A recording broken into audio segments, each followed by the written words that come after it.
কে খুলবে পদ্মনাভ স্বামী মন্দিরের সপ্তম দরজা?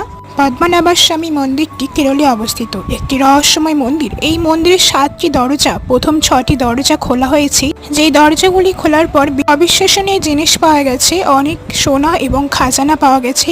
কথিত আছে যদি এই মন্দিরের সপ্তম দরজাটা কেউ খোলার চেষ্টা করে তার রহস্যময়ভাবে মৃত্যু হয়ে যায়। এই মন্দিরের সপ্তম দরজার পেছনে কি আছে জানার জন্য অনেক জ্ঞানীগুণী ব্যক্তিরা সেই মন্দিরের দরজায় কান দিয়ে শুনতেন। শোনা গেছে সেই দরজার ভিতর দিয়ে জলের আওয়াজ শোনা গেছে এবং সাপের আওয়াজ শোনা গেছে। কথিত আছে সপ্তম দরজাটি নাগ পঞ্চ মন্ত্র দিয়ে বন্ধ করে রাখা হয়েছে। কথিত আছে মন্দিরের সপ্তম দরজার পেছনে নাকি দৈবিক শক্তি আছে এবং ভগবান বিষ্ণুর কাছে পৌঁছানোর রাস্তাও আছে। আপনি যদি সত্যি হিন্দু সনাতনী হয়ে থাকেন তাহলে কমেন্ট সেকশনে জয় বিষ্ণু দেবতা লিখতে ভুলবেন না এবং চ্যানেলটি সাবস্ক্রাইব করে সাথে থাকবেন।